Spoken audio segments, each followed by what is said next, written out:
Okay now, welcome to Breakfast with Bobby Ken 2. Good morning. Now, today we're going to get into some real profound information. I'd like to welcome y'all all out to JediLearning.com. And what we're going to be explaining today is the science of sleep. We really want to get into this science because it's been under attack lately, and we'll get into the information on why that is. We also want to get into some real key information on what do you do when there's a sleep problem. And we also want to get into some historical aspects of just sleep, dream time, and the differences in different types of sleep in general. So stay tuned and open up your eyes because they're about to get blown off the meat rack. So to give you a little bit of a historical perspective, sleep is the closest you're going to get to the other side, the other dimension. You die literally and you resurrected every single morning.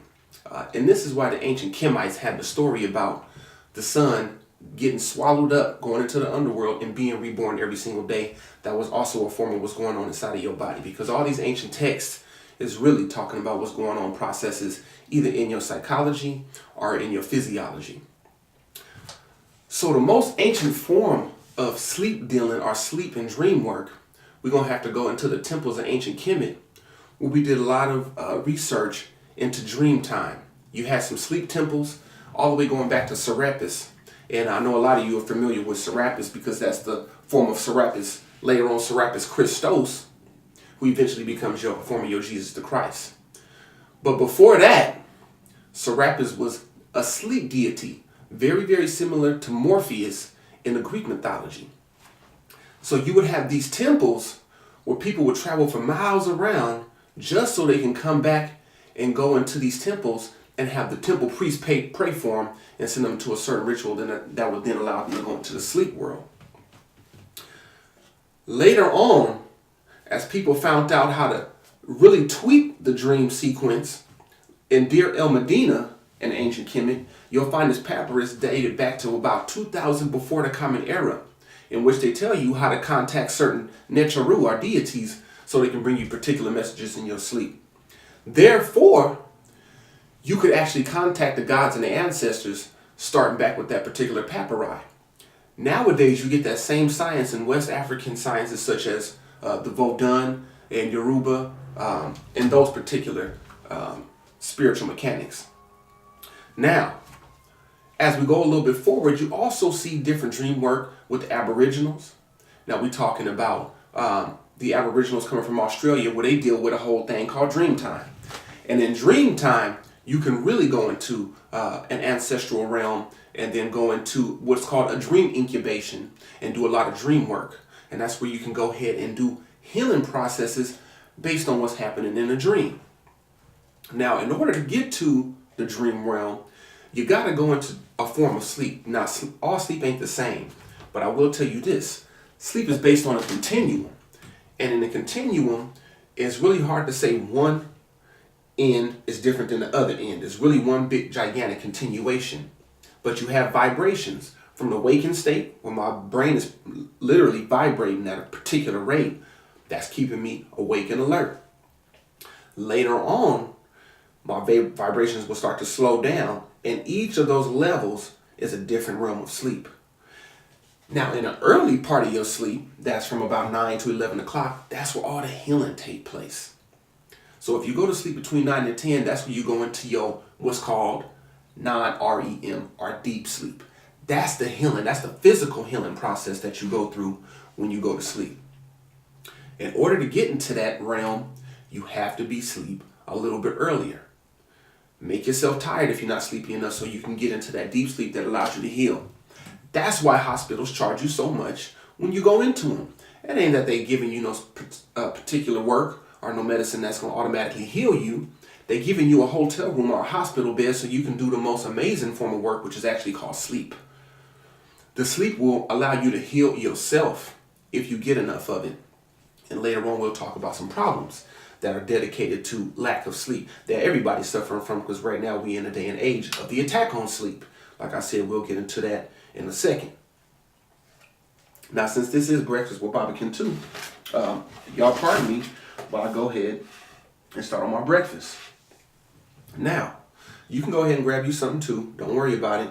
This is solution-focused brief therapy, so we won't be long. Grab yourself something to eat. I'm not tripping at all. Now, as we continue, what I'm telling you about this dream is that you have dream time and you have non-dream time. Now, in the non-dream time, what I told you was the physical healing takes place. But in the dream time, also known as REM, or rapid eye movement, that's because when you sleep, you start making these little eye movements. Even if you open somebody's eye up while they sleep, you'll see it going like this. That's because they're in a whole different dimension, okay? That's where you do the psychological healing. And that's where you do a lot of contacting of other dimensions and other entities, such as ancestors and gods and their Cherus and Loas and Gaides and all of that in that particular realm. Various forms of spirits in the spirit world. So whenever you talk about the underground or the underworld in ancient texts, such as the Pertim Haru or the Book of Coming Forth by Day, or into the Book of Respirations, or on any of these various books on sleep, I think it's called the Mandikya Upanishad. They also have some forms of sleep in there. What is it? Shinto in Japan, they deal with it. The I Ching in China, they deal with it. All countries across the spectrum deal with this particular form of dream time. Now, in order to get into REM sleep, that's not until later on in the night, or almost the morning time. So from about 3 or 4 o'clock in the morning to about 7 is when you have most of your dreams. And that's where your psychological and contact healing come from. You can go ahead and send out, receive messages, and also you can get into some, wait for it, yep, lucid dreaming. Now, lucid dreaming is a form of dreaming to where you can either by good luck, by physiology, your body just waking up, or by you controlling that vibratory frequency, you can tap into your dreams and you can go ahead and take over. So if you want to get up and just start flying all of a sudden, you can do that. If you want to go breathe underwater, you can do that. If you want to go walk through fire, you can do that. If you want to go visit the sun or touch the surface of it, you can do all of that. You can also do forms of remote viewing, like I said, channeling certain forms of information, and almost any type of activity that you would consider paranormal, you will find all of that during dream time. And guess what? Everybody dreams. Even animals dream. The only mammals that we know that maybe don't dream are reptiles. But if you really think about it, the ones with the biggest brains, whales, they are always in a state of deep sleep. At least the vibratory frequencies coming from their brain are vibrating at that level. So it's something to this dream time or that level of vibration that allows us, like I said, the contact in REM times and in non-REM times, the physical healing. Now that we got a good grasp on dreaming, sleeping, what sleep is, the historical aspects of sleep, let's just get into a real quick physiological breakdown of sleep. You have a pineal gland right below a part of your brain called the locus coeruleus. This part of the brain, when stimulated, can send you into REM sleep, or rapid eye movement, or dream time. So right before that, you got your pineal, or right under that, you got your pineal gland, which produces DMT, dimethyltryptamine. It also produces serotonin when it's getting hit by light, sunlight in particular. So when the sunlight hits your eyes and your third eye, which is the pineal gland, it'll produce serotonin, dopamine, and things that make you seem alert. Also cortisol as well, so that you can wake up out of your dream state. The cortisol acts as an irritant to get you up and alert. At nighttime, when it gets dark, the pineal gland produces what we call melatonin, or a form of melanin. And what you will eventually come to the conclusion of is that melanin and sleep is essentially the same thing. What do you mean by melanin and sleep is essentially the same thing? Well, if it takes nighttime and darkness, remember, light comes from the dark, not the other way around. If I can go into some dark and produce these substances that allow me to go into another dimension to heal myself, both physically and psychologically, then it got to be something to that. Okay, it's more than meets the eye. Also, that's the time, like I said, when I can traverse the universe as well as have various forms of contacts. We've all had experiences where we've woke up either crying, extremely aroused, either sexually or just regularly aroused, deep breathing, gasping for air. All these things happen, but wait a minute. They happen when you were asleep. So did they really happen? The answer is yes. Of course it happened. You wouldn't be having no physiological response if it didn't happen, okay? And a lot of stuff that happens in your dream, you can remember. You can recall that particular information if you know the different ways of going about doing that. Now, as we continue, remember REM sleep take place closer to the morning time. Now, this is going to lead us, now that we got the physiological part, the pineal gland, the dimethyltryptamine, the dopamine, the serotonin, melatonin, melanin, how they produce by the sun and the light, we understand what's called the circadian rhythms, okay?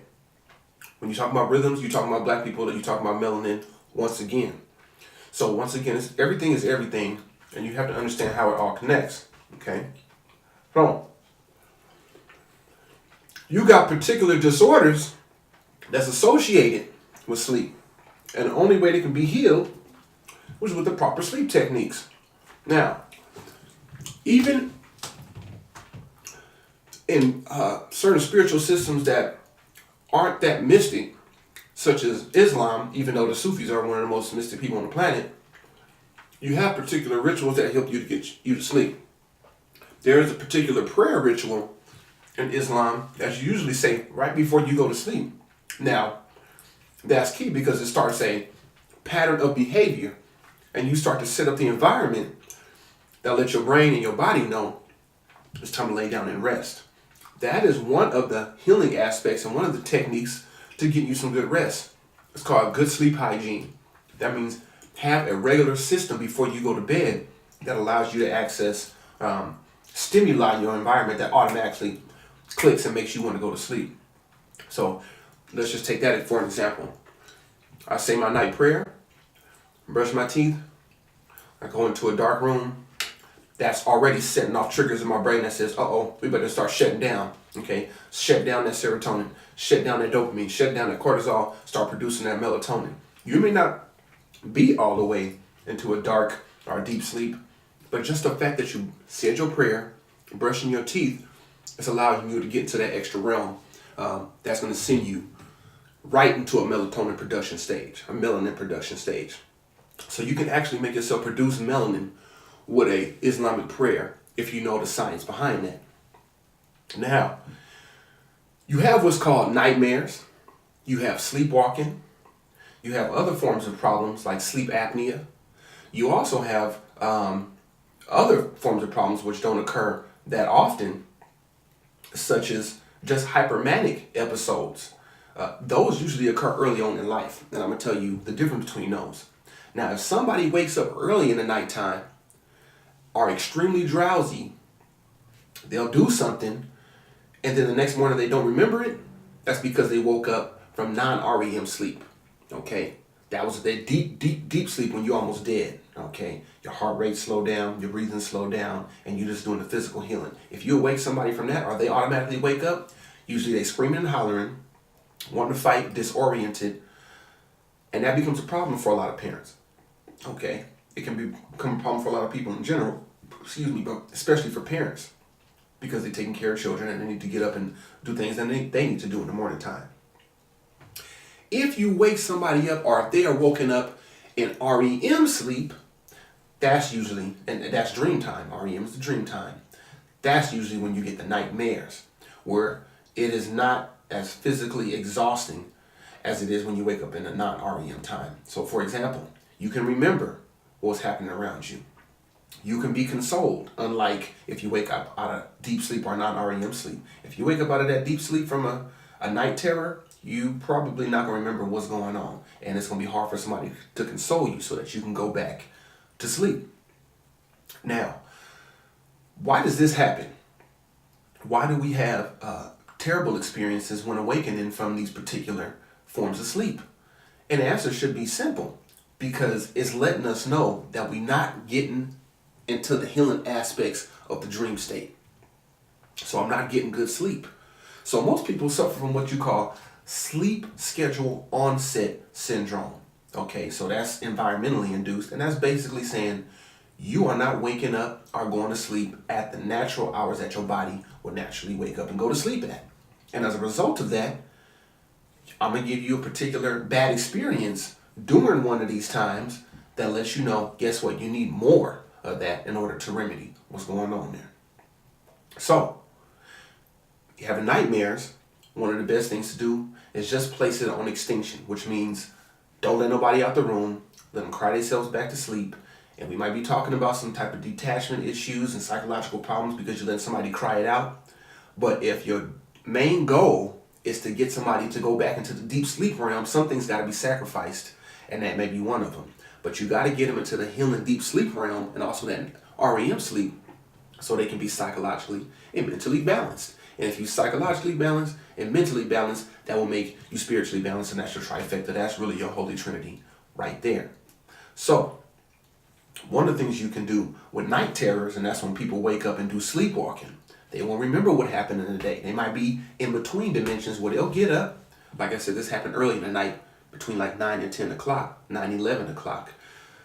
Might get up, might go to the refrigerator, open it up, grab something, smash 3 or 4 glasses on the floor, close it, piss on all of it, pull the pants back up, and go right back to sleep like nothing ever happened. That same person will come out in the morning time, look at what's happening, call the police and say, somebody broke in my house, broke all my juices, and pissed on my floor. That's a night terror, okay? And that's when you have to make sure you go on to sleep earlier. You got to go to sleep earlier so you can get that healing process that happens between that 9 and 11 o'clock. Now, if you want to do something good in your dreams, such as lucid dream, I suggest you start meditating first. Now, remember we talked about those temples earlier? The temples of Serapis or the Serapeum, where people would go from all over the world just to come and get some rest. Okay, one of the things that they would do was sing particular songs or play particular vibratory frequencies, music, to help them get into that certain dream state. Music is also a form of getting you into that routine that helps you produce melatonin so you can go ahead and relax. And if none of that's working, of course nowadays they got crushed up black people and something called melatonin pills. So which is nothing more but crushed up pineal glands that they put in pill form so people can take them and get into that deep dream realm. So another thing you can do for night terrors, people waking up, is put a bell on their door. They're not going to know what's going on, and instead of you getting hurt, you might want to know what's happening. So go ahead and put a bell on their door so when they do get up and walk up out of their room, they might be in between dimensions, but at least you can monitor what's going on so nothing terrible happens. So these are all the disorders, and that's not an exhaustive list at all. Okay, this is just a breakfast with Baba list. As a matter of fact, we almost done with our breakfast. And it's a bomb donut too. But for 1 second, I want to go into some other common developmental disabilities that's associated with sleep. Remember we talked about the attack on sleep? Well, you just got finished with daylight savings time. Daylight savings time, in places where you have it, you see an uptick, a correlation in problems with attention, concentration, memory, more accidents in the morning time, because people are playing with the natural circadian rhythms, okay? In order to offset that, is get rid of this damn daylight savings time. California is one step closer to doing that. Arizona don't even have no daylight savings time. But California is getting closer to doing that, as they just passed legislation that will then allow the upper forms of government to then go ahead and vote on whether they want to eradicate it or not. So, in that aspect, that's some good news.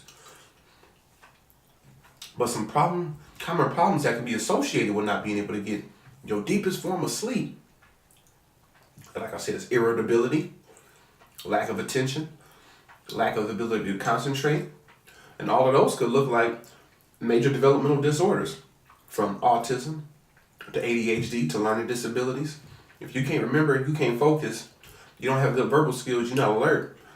Ain't no way in hell you can compete with somebody who got a good breakfast and slept from 9 to 10 o'clock at night. And we could even do a little breakdown like this. Toddlers and young babies need about 14 to 12 hours of sleep. When you get about 10 years old, you need about 10 hours of sleep. And at 18, you need about 8 hours of sleep. And then from then on, you need varying amounts of sleep depending on your own personality and personal needs. But you got to get the recommended dosage of sleep, okay? And that little scale that I just helped you break down with right now should help you tap in to each one of those particular areas to identify what your kids are, what you need in order to get to that healing process, okay? So, as we continue, where are we going here from this stage? I gave you some strategies that you can use that could be extremely helpful in getting people back into their natural healing processes. Even if you're having a problem at your job or something just as mundane as that, doing the divination, asking the ancestral realm to send you a message, you may be able to get that message that night, depending on how strong your dream time is. And like I said, if you're a person who has a hard time tapping into the spiritual realm, one thing that you can start to do is start to meditate. That'll get you used to using particular parts of your brain that allow you to do visualization, that allow you to do auditory hallucinations, so that you can receive those messages or you can blur the lines. Another thing you can do, make somebody physically exhausted. In some of the ancient Native American tribes, part of what they would do if you was having sleep problems and they needed to do some sleep work in order to get you some psychological or physical help was to send you on a grueling journey so that by the time you was done, you was physically exhausted. But they wouldn't let you go to sleep then. You got to stay up until you get to the point where you go between dimensions and you start to do what? Hallucinate. Now, lack of sleep will cause hallucinations. Severe sleep deprivation will allow you to blur the lines. You will start to see things and hear things that people that have had proper rest are not able to do. So they would use that as an intervention. I'm going to exhaust you so you can tap into the spirit realm so you can go back and retrieve the message that you need so that you can go ahead and do the proper healing. So you can also heal by delaying sleep, but that should be used sparingly and only with known experts in that particular area, whether it's a shaman or whether it's the town doctor or whether it's a sleep expert, psychologist, or whoever. You want to go to somebody who know what they're doing, okay? As we continue,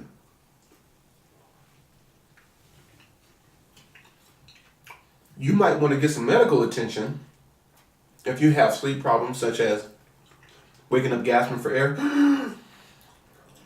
snoring. Snoring can be a symptom that you have medical problems. Okay, so you might want to go see medical attention for that. Which all they're going to do is tell you to get the proper dosage of sleep anyway. But at least you'll know. So make sure you go ahead and get the proper doses of sleep. And another problem we got to deal with real quick is bedwetting. Now, bedwetting usually occurs after a traumatic experience, especially if it's only a short period of time where the bedwetting has occurred and is followed by or preceded by extended periods of dryness. If somebody's pissing in the bed every day, 9 times out of 10, that's actually genetic.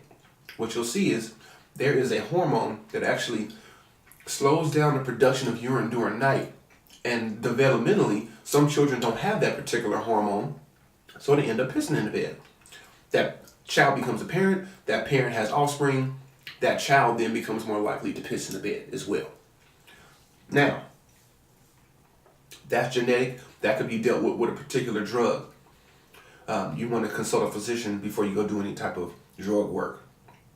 But another thing that you can do is put an alarm on them as well, so that they have drawers with alarms on them that'll go off if somebody get wet. So as soon as they get wet, you know, and you can go ahead and change them. Now, the other one is if, we talked about a little bit time ago, is that it could be a traumatic experience. Bedwetting could be that I'm so stressed out, I'm not able to tap into those different realms of sleep, so that then the lines between the living and the dead are blurred, are the dream world and the wake world, which may mean that I'm going to a river or I'm sitting in a warm bathtub and I think it's real, my body's reacting like it's real, and then I end up pissing on myself. So at that point, you may want to start asking the child some questions. Have you been touched inappropriately? Has somebody been picking on you? Have you seen something on TV that made you upset? That can all be a traumatic experience, okay? Did you see a fight at school? Anything like that. So identifying those key indicators could even help you identify if somebody's being abused or if later psychological problems might be approaching. So the whole sleep and dream world is absolutely fascinating if you know how to read it and you understand it's just another form of being awake. Matter of fact, a lot of people think that's more like being awake than this is. In some ancient texts, they talk about how the God said your awake time is really death and your sleep time is really when you're awake and alive. Okay? Oh. I'm glad that y'all joined me today for breakfast with Barbecue 2 on this particular information of sleep. But I want to leave you with some key points. Okay? 2 major forms of sleep. Dream time and non-dream time. Dream time is rapid eye movement, REM. Non-dream time is just straight up deep sleep. You can get into the deep sleep from early on in the night, from about 9 till 12. After that, you got a period of up and down from about, let's say 3 till 6 is when you're doing your REM, most of your dreaming, most of your psychological healing, okay? Depending on which culture you're from, you might have different techniques on tapping into the dream world and what you can do in the dream world and the different type of dream work you can do. Remember, dreaming is older than humans, as far as we know it, because even animals can dream. Animals that have been on this planet way longer than us. Like we said, except the reptiles or the reptilians. For whatever reason, they're not able to tap into that particular aspect of the dream realm, or at least we don't know that they can yet. Okay? But as far as humans are concerned, the treatment of dreams has gone back to ancient Africa and expands the cultures from the Chinese, the Indians, Native Americans, Aboriginals. And we talked about how in the I Ching, the Upanishad, the Bhagavad Gita, all of these, they deal with a particular form of dream realm. The Papyrus of Deir el Medina, all of them deal with an aspect of how do you get messages, get proper sleep, do work in the dream time. So this could be a whole discipline in and of itself. And if you do an African approach to it, it would incorporate spiritual practices along with the psychological and the physical practices so that you get the well-rounded, or should I say the well-triangulated approach with that Holy Trinity. So once again, thank you for coming out for Breakfast with Barbecue 2. This is the Jedi Learning, JediLearning.com. Visit us, and you will continue to get more information such as this that we just dropped on you here today. And if you have any topics that you particularly want covered or any questions, don't forget to hit us up and let us know. You can reach us either at JediLearning.com, straight through any of our socials, which you can find on JediLearning.com, or just call us 909-576-0170. And without any further ado, I hope you have a good day. And like I said, just waking up in the morning, gotta thank Ra.